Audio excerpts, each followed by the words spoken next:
Welcome to the Financial Planning for Canadian Business Owners podcast. You will hear about industry insights with award-winning financial planner and entrepreneur Jason Pereira.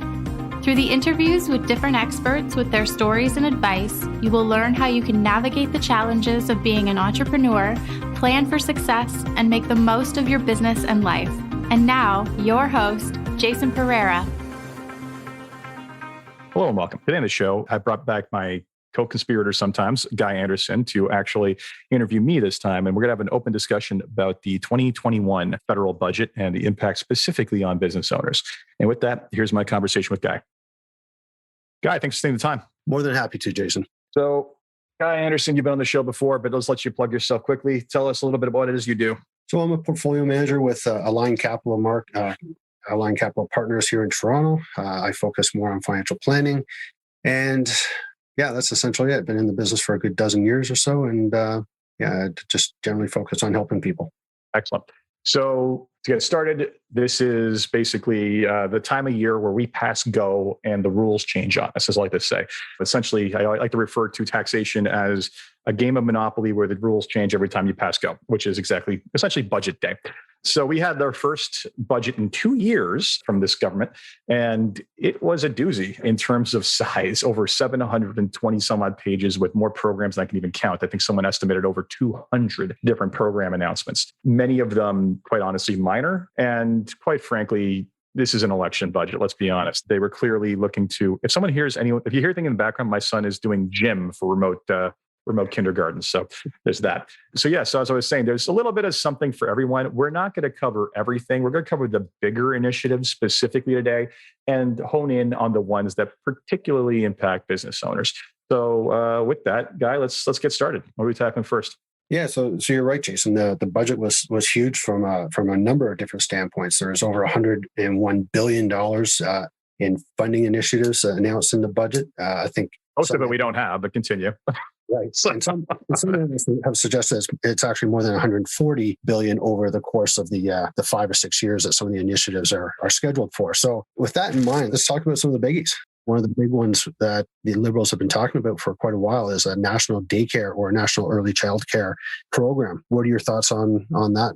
Should have been on a long time ago. So before people jump down my throat, the cost of this thing, which is estimated to be $60 billion over the next 5 years, let's look at what the cost benefit is. So, sorry, not $60 billion. It's more like it's $30 billion over the next 5 years. They're looking for funding from the provinces to match that, is what they kind of said. So good luck there. But the goal is to copy what Quebec has done. So Quebec has $10 a day per child daycare, which for someone like myself, who I kid you not spends over $20,000 a year in childcare, as I grit that through my teeth and can't deduct the full amount, basically that would be a massive, massive savings. So the idea is to get there by 2026, I think was the year where they get to $10 a day daycare, but to start targeting reductions of 50% of costs by the end of next year and slowly get there. So this is not cheap, but here's the benefit. First off, think about what I do with the rest of the money that I'm not spending on childcare. That's economically stimulative. But the second piece is talk about empowering women in the workforce. Now, as we know, disproportionately, the childcare falls specifically on the female gender. Now, there are plenty of stay-at-home dads I know too who do a wonderful job. But the reality is that if you look at the cost of childcare, like I just said, over $20,000 for myself with 2 children and one of us in school full time. The reality is that unless you're earning really good money, it typically, in a lot of cases, if you have more than 2 kids, it makes sense for one spouse to stay home, in which case now you've taken someone out of the workforce, right? So the fact that we're expanding our workforce and we're also increasing the number of hours they can actually spend at work because they don't have to race home to pick up their kid because they can't afford childcare. Think about the economic expansion there. In fact, there's been studies done that show that the Quebec model alone generates between $1.8 to $2.5 per dollar spent. So we're talking about a net positive here, not a net expenditure. So frankly, I think as a nation, we should have implemented this a long time ago. Yeah, I think you're right. I think some of the studies I read indicated that this would be an initial hit. It would be like, capital expenditures is always hard to do initially, but over the course of 5 or 6 years, the payback is actually going to be dramatic in the stimulation to the economy itself. So it's going to be net neutral in 5 or 6 years when, like you said, the spouse that's staying home to care for kids is likely going to stay in the workforce a little bit longer rather than staying home to care for kids. So it could be a very good positive, especially for business owners where they might lose an employee or something like that to stay home and look after kids, right? Exactly. I mean, that's not to say that people aren't going to choose and opt in into staying at home. That's fine. They can do that. But it's more so we don't want a society that presses them to do so out of economic need. That is reduction of our highly skilled and educated workforce. That makes very little sense. So let's move on to, in my notes, I have it here as COVID relief. Now, that's a big topic, obviously, over the last year or so. So why don't you expand on that and what the budget means to COVID relief? Yeah. So the good news is that, good news, define good news in the COVID environment for business owners. So the reality is that we had a number of programs that were going to expire come, I think it was the end of June, and essentially they've been extended. So that includes the Canadian Emergency Wage Subsidy, which business owners are very familiar with, as well as the Canadian Emergency Rent Subsidy, in addition to the Canada Recovery Benefit, which specifically targets self-employed individuals not covered by EI. So all three benefits are being extended to, I believe it's till September of this year. However, there will be a reduction to some of these, specifically the match rate on Qs, the Canadian Emergency Wage Subsidy, which will reduce starting July. So they're kind of starting to wind down in anticipation of the economy starting to ramp up based on vaccination rates, which we'll stay away from commentary on that. Yeah, we had a little discussion before recording about that. So let's move on. Yeah, real easy to book an appointment. Okay, so there's also a line item in there in regards to venture capital funding. And specifically, there's some initiatives for those of color and women in the workforce. Can you speak to those two? Yeah, so there is a $450 million VC funding pool being put together over the next 5 years. Those were, as you just mentioned, people of color and women were targeted specifically for this. And I got to say, this one's data-driven. The number of startups that are funded by VCs that have people of color or women leading them is a shamefully low number. And this is something that will honestly be talked about by female and other people of color when they go to pitch VCs, is that they just do not get the same time and attention sometimes as the men do. So call it inherent bias, call whatever it is. Sometimes it's also just, I think part of they just see the numbers and they think they're just not going to get it. So there's somewhat of a chicken and egg scenario. So the fact that we are throwing money at this part of the economy and trying to empower these people with bright ideas, smart idea. Yeah, no, I think it's brilliant. I honestly think it's been long overdue, kind of like the childcare stuff, but it's long overdue. So there's a lot of similarities between this budget and the U.S. budget, from what I can tell, actually, as well, specifically as it relates to green energy. And this line item in the budget is the rate reduction for zero emission technology manufacturers. So what does that entail for business owners here? Yeah, what that means is that if you're a business that works on reducing emissions, then you are now going to pay less federal tax. They are actually cutting it in half. So the small business tax rate on the first $500,000 of income for a business in Canada, the federal rate is 9%. That is being cut to 4.5. Anything beyond that is 15. That is being cut to 7.5%. So that is not permanent. However, that is for the next several years. I think being phased out entirely by 2028. So you have a couple of years of runway where you get to basically save a little bit of money. They're hoping that some provinces may match suit, but I'm not holding my breath. I think 2028 is right for that, for the 4.5 and 7.5% rate. But I think even after that, it extends a little bit into 2032 or something. But there was a little bit beyond that, but the big reduction was the next couple of years. And honestly, the reality is, who knows, right? Like what government's in power, like how long does this thing last? What's interesting is that we're not used to seeing tax policy that comes with sunset provisions in this country. And for the first time that I've ever seen it, it's happened. Like they flat out said that this tax rate will only last for X number of years.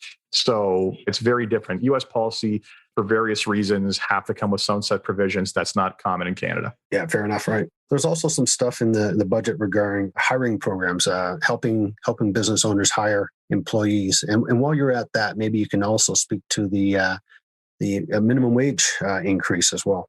Yeah. So in keeping with themes across North America, specifically the US, who is introducing a $15 federal mandated minimum wage, the feds here are doing the exact same thing. Now, that said, that depends on what province you're looking at how far away we are from that. So, Ontario was at 14 something, I think, right? There was supposed to be a 15, but the new government nixed that. Well, it looks like it's being forced upon them anyway. So that is going to lift tens of thousands of people into a higher income and more of a living wage. So I would say that is not a huge headline like it is in the US, where minimum wages can be very low. Like we're talking, some of them, I think borderline don't even have them. So it is what it is. Okay, so would you say that the hiring program helps to offset the higher cost to business owners then, or is it with the wage increase, the $15? I mean, coming out of COVID, a lot of small businesses have been really hurt. So with the raise of minimum wage to 15, although it's probably not too significant, do you think that the hiring program that's identified in the budget will help offset that? Yeah. So the other piece of this is the hiring program. So basically, in order to encourage people to start hiring people back now that COVID recovery is happening, there is a new hiring program in place that's going to help subsidize up to 50% of cost, I believe, in conjunction with that minimum wage. We'll look at the details a little bit better. But that is being done in conjunction with the Canada Emergency Wage Subsidy. So that will run from June to November. So beyond what is normal for queues, they're going to be basically helping you hire back people. Yeah, Jason, there's also an initiative within the budget regarding life sciences, and specifically, I think one of the subtitles within that is vaccine development. So, can you speak to what the budget means in regards to life sciences and how that affects business owners?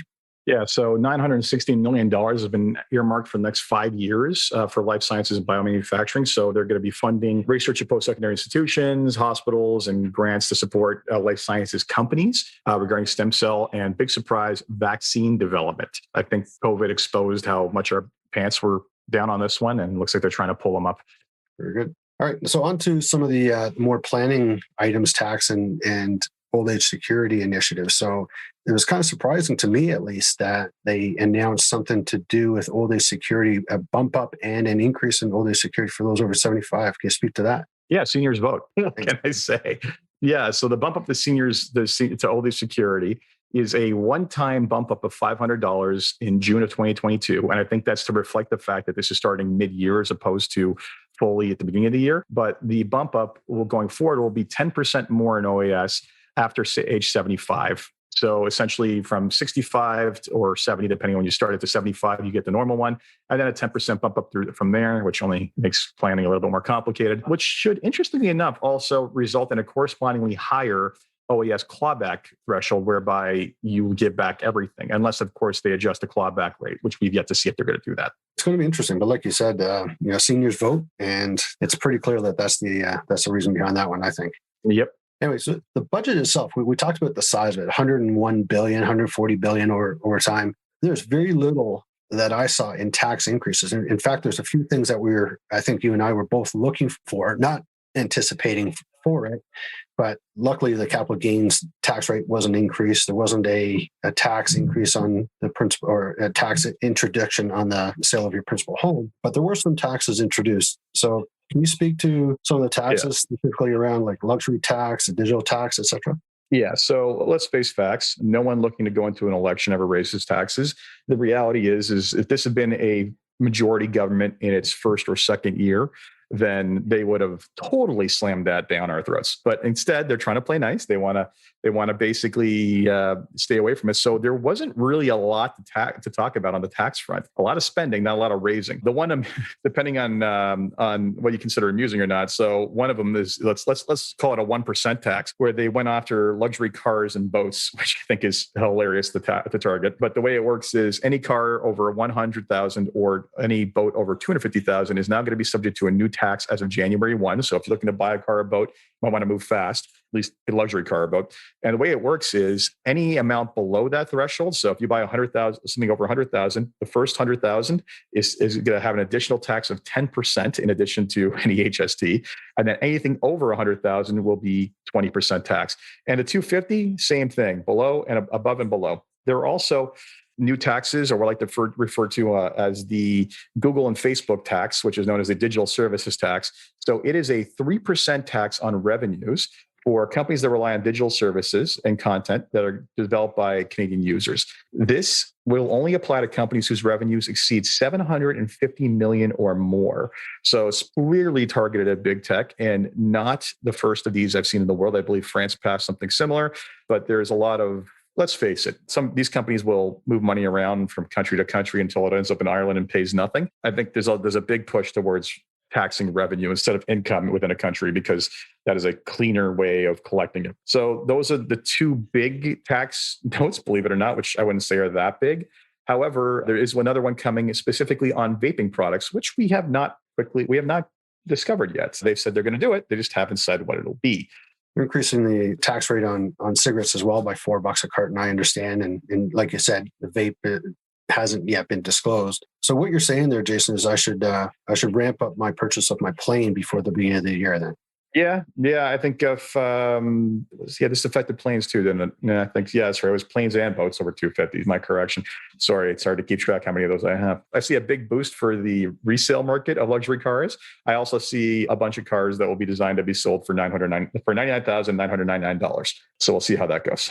It's interesting. As soon as they announce one sort of threshold, the market's going to react and they're going to respond, right? Yeah, 100,000 is just a arbitrary number anyway. So if Tesla's selling a car for 106,000 or something like that, they're going to make it 95 or something, right? Well, they may not, but I mean, like if they have a base model package with an upgrade package, and that upgrade package is going to make it go to 101,000, guess what? That upgrade package just got modified to go down to 99,000. Exactly right. So this is interesting because this is the first time I think in Canadian history that we've actually had a wealth tax, and this is like, am I right on that? No, I mean, if you're talking about an asset-based tax, or then we're talking, just think about property tax. But this is technically property tax is a wealth tax. You're talking about a let's call it a luxury tax or luxury sin tax, right? Like, so essentially, sin taxes are things that they basically put on stuff that is negative that they're trying to prevent people from doing, like cigarettes and whatnot. So you're specifically targeting a specific type of consumption. This is the flip side of it. We're not trying to discourage it, but we're going to say, but it's like, hey, you want that luxurious thing? Guess what? We're going to tax that very highly. That is a very common form of consumption tax within developing countries, just because their tax reporting and collection schemes are a little less robust than ours. So it's not unusual in other countries. You'll see like 100% taxes on luxury vehicles. We have not done that. This is our first, as far as I know. Right. So in some respects, it is unique. But so one last tax that we were talking about before recording here is the vacant home tax. Oh yes, that's right. So that's been discussed, I guess, over the last number of years with the number of foreigners owning properties that are not being utilized. They're just sitting empty. So can you speak to that tax there? Yeah. So this is the one market cooling thing that they did in the budget. I don't know how effective it's going to be. So Vancouver already imposed a vacancy tax on their property, because I mean, we all know the legends of look-through condos in Vancouver. So they did theirs at, I believe, 1%, and they've been looking at increasing it. Toronto has been looking at creating one of their own. The feds are now doing a 1% tax on vacant or underutilized tax. I've yet to see the definition of underutilized or how they're going to enforce that. But the entire idea is that if we have foreign investors who are just basically buying and holding on speculation, that is not good for the capital inventory of the country, and it drives prices higher. So what we're doing is that essentially we're making it more painful. So property taxes in this country are comparatively astonishingly low compared to other jurisdictions. That's one of the reasons why it's probably attractive to hold on that stuff here. So now if we just make it a little bit more painful, then maybe they'll go away to some degree, or not do it as much, or at least rent it out. So do the math, right? If you're in Vancouver and let's say Vancouver goes to 2%, and then you have the federal tax at 3%, and then you've got property tax, which is probably less than 1%, that's almost a 4% headwind. So you need, $1 million property. Exactly. And if it's vacant, it's a 4% headwind. And I think in certain jurisdictions, especially the hotter ones, if those municipalities take action to do their own taxes, this is going to help. This is definitely going to help. Is it going to solve affordability? Not a chance, but it's not going to hurt. Yeah, it would just affordability. Just proffer up increase the coffers of the government. I guess like many of the announcements, the details are yet to be sort of flushed out. But renting it out for a month of the year, does that satisfy the vacancy? Getting around the vacancy rule, or do you have to rent it out for 6 months or something like that? In which case, foreigners just use an Airbnb to address that. Who knows? It's like a lot of the other initiatives, yet to be seen, right? Exactly. Very good. So was there anything else you wanted to cover off? There was, like you said, 200 some odd items identified in the budget. I think we hit on most of the bigger ones, the ones that are more specific to the business owners, et cetera. But anything else you wanted to cover off before we say goodbye? No, I think we covered it quite well. I think the reality is that we tackled pretty heavily the ones that specifically focus on business owners. And that's, of course, the theme of this podcast. So Guy, I thank you for coming on and helping out. And so everybody else, enjoy this spending bonanza budget. The next one will probably be not so friendly. Agreed. And thanks for having me on again, Jason. I appreciate it. So that was today's podcast, and hope you enjoyed that and hope you got a little bit more informed about today's budget. This, of course, was a superficial overview. For greater information or more information, you're going to have to speak directly to your accountant. As always, if you enjoyed this podcast, please review on iTunes, Stitcher, whatever's your podcast. Until next time, take care. This podcast was brought to you by Woodgate Financial, an award-winning financial planning firm catering to high net worth individuals, business owners, and their families. To learn more, go to woodgate.com. You can subscribe to this podcast on Apple Podcast, Stitcher, Google Play, and Spotify, or find more episodes at jasonpereira.ca. You can even ask Siri, Alexa, or Google Home to subscribe for you.